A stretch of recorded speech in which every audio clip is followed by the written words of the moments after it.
మహాదేవుడును మన రక్షకుడు అయిన యేసుక్రీస్తు ప్రభుల వారి శ్రేష్టమైన అతి పరిశుద్ధమైన నామంలో ఉదయకాల మన్నా అనే చక్కని కార్యక్రమాన్ని చూస్తున్న మీ అందరికీ నిండు హృదయంతో వందనాలండి.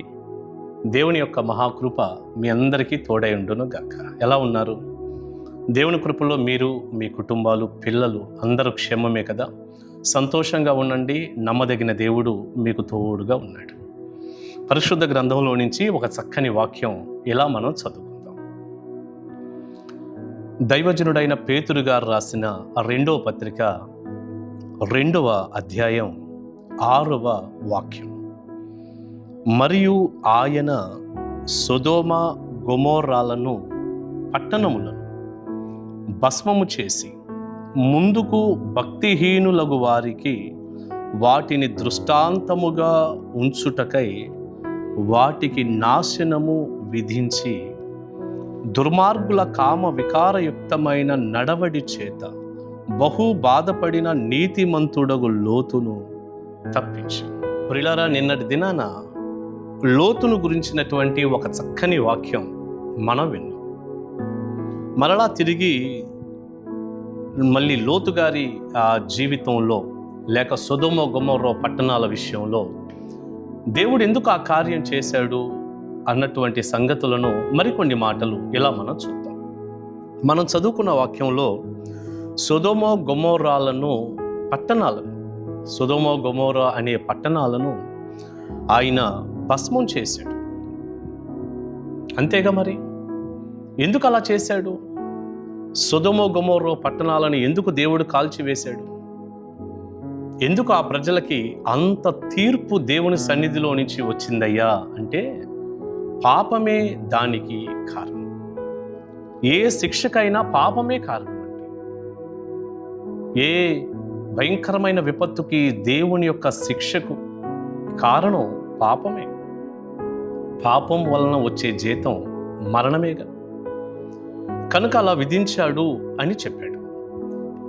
ప్రియబిడ్డ, ఈ మాటలు వింటూ ఉండగా ఒక దైవజనుడిగా నేను మీకు చెప్పగలిగిన ఒక మంచి మాట ఏంటంటే, పాపం చేయొద్దు. మనం పాపం చేయటానికి, పాపంలో పడిపోవటానికి అపవాది ఎంత శోధిస్తాడు. మనం పాపం చేస్తే దేవునికి దూరం అవుతాం, దేవుని శిక్షకు గురవుతాం. అది వాడికి కావాలి, అపవాదికి కావాలి, వాడికి సంతోషం. పాపం చేయొద్దు. దయచేసి ఒక దైవజనుడిగా మరలా చెప్తున్నాను, పాపం జోలికి వెళ్ళొద్దు. ఇక్కడ పాపం వలన సొదొమ గొమొర్రా అనబడిన పట్టణాలను, అంటే అక్కడ ఉన్నటువంటి ఆ ప్రజలను, వారందరినీ కూడా దేవుడు శిక్షించాడు, భస్మం చేశాడు. ఆ పట్టణాలు బూడిద కుప్పగా దేవుడు మార్చేశాడు ఒక సమయం. అయితే ఈ విషయాలు ఎందుకు రాయిస్తున్నాడు దేవుడు అన్నటువంటి సంగతి పేతురు గారు ఇక్కడ చెప్తున్నాడు. ఈ విషయాలని దేవుడు ఎందుకు చేశాడు? దేవుడు చేసినటువంటి సంగతులు ఇప్పుడు ఎందుకు రాయాల్సి వచ్చింది మరలా దేవుని యొక్క ప్రేరేపణతో అన్న మాటలు ఇక్కడ ఉన్నాయి. ఏమంటున్నాడు? ముందుకు భక్తిహీనులగు వారికి. ఇక ముందుకు ఎవరైనా భక్తిహీనంగా ఉంటే, చెడులో ఉంటే, వారికి ఆనాడు పేతురు గారు రాస్తున్నటువంటి కాలానికి ముందున్నవారు కానీ, ఇదిగో ఈరోజు కానీ, ఇక ముందుండేవారికి కానీ, ఇలాంటి భక్తిహీనులయ్యే ప్రజలకు వాటిని దృష్టాంతముగా ఉంచుటకై వాటిని నాశనము విధించాడు వాటికి అన్నాడు. ఎందుకు అలా జరిగిందయ్యా అంటే, భక్తిహీనులకు వారికి దృష్టాంతంగా ఉండటానికి. అయ్యో, పాపం వలన ఇంత శిక్ష వస్తుంది అని ఈ రోజున భక్తిహీనంగా ఉండేటటువంటి వ్యక్తులు తెలుసుకోవాలి. అందుకని దేవుడు అక్కడ శిక్ష విధించి, ఆ శిక్ష విధించిన దాన్ని మరలా తిరిగి ఎందుకు చెప్తున్నాడయ్యా అంటే, భక్తిహీనులు జాగ్రత్త పడాలని, భక్తిహీనులకి ఒక దృష్టాంతంగా, ఒక హెచ్చరికగా ఉండాలని. ఇదే మాట ఇదిగో ఈ రీతిగానే దైవజనుడైనటువంటి పౌలు గారు కూడానండి కొరింథీయులకు రాసిన మొదటి పత్రిక 10వ అధ్యాయంలో చాలా సంగతులు, పాత నిబంధన కాలంలో జరిగిన చాలా సంగతులను కొరింథీ సంఘానికి రాస్తూ, ఇదిగో ఈ 10వ అధ్యాయం 11వ వచనంలో ఒక మాట అన్నాడు. ఈ సంగతులు దృష్టాంతములుగా వారికి సంభవించి యుగాంతమందున్న మనకు బుద్ధి కలుగుటకై వ్రాయబడింది. ఇవన్నీ ఎందుకు రాయబడుతున్నాయి అంటే, ఎందుకు ఇవన్నీ మనం ఆలోచిస్తున్నాము అంటే, ఆ రోజున వారికి సంభవించాయి, ఈ రోజున మనకు బుద్ధి కలగాలి. యుగాంతమందున్న మనకి బుద్ధి కలగటానికి ఇవన్నీ వ్రాయబడ్డాయి అంటున్నాడు. ప్రియ దేవుని బిడ్డ, ఈ సంగతులన్నీ బైబిల్ గ్రంథంలో, మరి ఇక్కడ కొరింథీ పత్రికలో ఇశ్రాయేలు ప్రజల జీవితాల్లో జరిగిన కొన్ని సంఘటనలు ఆ పైన ఉన్నాయి, మీరు చదువుకోండి ఈ 10వ అధ్యాయంలో. అవి కానీ దైవజనుడైన పేతురు గారు రాస్తున్నటువంటి లోతు కాలంలో సొదొమ గొమొర్రా పట్టణాల విషయంలో జరిగిన ఆ తీర్పు కానీ, ఇవన్నీ ఎందుకు మనకు రాయబడ్డాయి అంటే, లేక ఈ సమయంలో ఎందుకు చెప్పుకోవాలి అంటే, దేవుడు ఎందుకు ఆ విషయాల ద్వారా మనతో పదే పదే మాట్లాడుతున్నాడు అంటే, మనకు బుద్ధి కలగాలి. మనం అలా చేయకూడదు, మనం అలాంటి తప్పులు, అలాంటి చెడు మనం చేయకూడదు. ఈ ఉదయకాల మన్నాలో ఈ కొంచెం టైంలో సొదొమ గొమొర్రా పట్టణంలో ఉన్న ప్రజలు ఏం చేశారు, ఎలాంటి సంగతులు అక్కడ జరిగాయి, అవన్నీ కూడా నేను ఈ సమయంలో వివరించలేను. కానీ భయంకరమైనటువంటి చెడులో మాత్రం ఉన్నారు. నేను టూకీగా చెప్పగలను, భయంకరమైన చెడు మామూలు కాదండి. వాళ్ళ యొక్క పాపం, వాళ్ళ యొక్క చెడు అతి సామాన్యమైనది కాదు. ఇక్కడ పేతురు గారు రాసినటువంటి ఇప్పుడు ఆ 2వ పత్రిక 7వ అధ్యాయం 6వ వచనం మనం చదివాంగా. 6వ వచనంలో ఆ మాటలు చెప్పి 7లో ఒక మాట అన్నాడు చూడండి, వారిని గురించి, దుర్మార్గుల కామ వికారయుక్తమైన నడవడి చేత అన్నాడు. దుర్మార్గులు అంట వాళ్ళు. ఇక్కడ ఉన్నదాన్ని ఒక్క మాట అలా టచ్ చేస్తే, వారు దుర్మార్గులంట, కామ వికారయుక్తమైన చేష్టలు, నడవడి అన్నాడు. భయంకరమైనటువంటి వ్యభిచారులు వారు. కామ వికారమైనటువంటి పనులు చేస్తారు.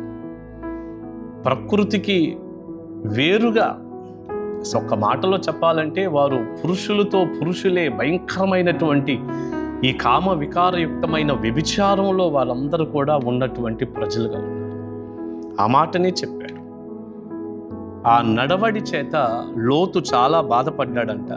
అలా బాధపడినటువంటి నీతిమంతుడు లోతును తప్పించాడు అన్నాడు. మరి సొదొమ గొమొర్రా పట్టణాల నుంచి లోతు తప్పించబడ్డాడు కదా. ఎందుకు తప్పించాడు దేవుడు? లోతు నీతిమంతుడు కనుక, నీతిగా జీవించాడు కనుక. నిన్నటి దినాన అక్కడ నుండి బయటికి రాలేదు అని మనం చూసాం. అది మిస్టేకే, కానీ నీతిగా బ్రతికాడు. వారితో కలిసిపోయి చెడులోకి వెళ్ళి చెడు చేసుకుంటా బ్రతకలేదు. నీతిమంతుడు లోతు అన్నటువంటి మాట పేతురు గారు వాడారు కనుక లోతు తప్పించబడ్డాడు. ప్రియ దేవుని బిడ్డ, ఈ మాటలన్నీ నువ్వు వింటూ ఉండగా సొదొమ గొమొర్రా పట్టణంలో ఉన్నటువంటి ఆ మనుషుల్లాగా చెడులో పాపంలో ఉండి దెబ్బతిని నాశనం అవుతావో, లేదని లోతులాగా నీతిగా జీవించి తప్పించబడతావో ఒక్కసారి నువ్వే ఆలోచించు. నిన్నటి వర్తమానం నువ్వు గనక వినకపోతే మరలా విను. అసలు ఆ ప్రజల మధ్య కూడా ఉండకూడదు. లోతు అలా ఉన్నాడు, అదొక మిస్టేక్. అది ఉండకూడదు. అలాంటి వ్యక్తులకు ఎంత దూరంగా ఉంటే అంత మంచిది. దూరంగా ఉండాలి, పరిశుద్ధులతో సహవాసం చేయాలి. నీతిమంతుడిగా లోతు జీవించినట్లు నువ్వు నేను జీవిస్తే తప్పకుండా రేపు లోకం మీదకి రాబోయే ఆ ఉగ్రత నుండి దేవుడు మనల్ని తప్పిస్తాడు. ఇప్పుడు కూడా మనల్ని ప్రతి శోధన నుండి, సమస్యల నుండి తప్పించి క్షేమాన్ని కలిగిస్తాడు. ఆయన రాకడ కొరకు మనల్ని సిద్ధపరుస్తాడు. రాకడలో ఎత్తబడే కృపిస్తాడు. ఆయనతో ఉండే భాగ్యం మనకు దయచేస్తాడు. అట్టి కృపా దీవెన సమృద్ధి మీ అందరికీ నిండారులుగా ఉండునుగాక. ఆమేన్. ప్రార్థన చేసుకుందాం. పరిశుద్ధుడా, ప్రేమగల తండ్రి, విత్తబడిన చక్కని వర్తమానం మీ ప్రజలకు దీవెనకరంగా మీరు మార్చండి. ఎంతైనా ప్రభువా నువ్వు నమ్మదగినది. ఈ మాటలన్నీ మీరు రాయించటం వెనుక మా అందరికీ బుద్ధి కలగాలి. మేము అలా ఉండకూడదని, అలా ఉంటే దెబ్బతింటామని ప్రభువా మీరు రాయించారు. మమ్మల్ని మీరు క్షమించండి. ఎంతమంది ఈ ప్రార్థన చేస్తున్నారు వారందరినీ క్షమించండి. నీతిమంతుడైన లోతులాగా జీవించి ఆశీర్వదింపబడి తప్పించబడటానికి సహాయం చేయండి. నాశనం అయిపోయే ఈ లోకం నుండి తప్పించబడాలి. అట్టి కృప దయచేయండి. యేసు ప్రభువారి శక్తిగల నామాన్ని ప్రార్థన మనవులు అడుగుచున్నాను తండ్రి. ఆమేన్. God bless you. దేవుని కృప మీ అందరికీ తోడై ఉండును గాక. ఆమె కలుసుకుందాం ఉదయకాల మన్నాలో.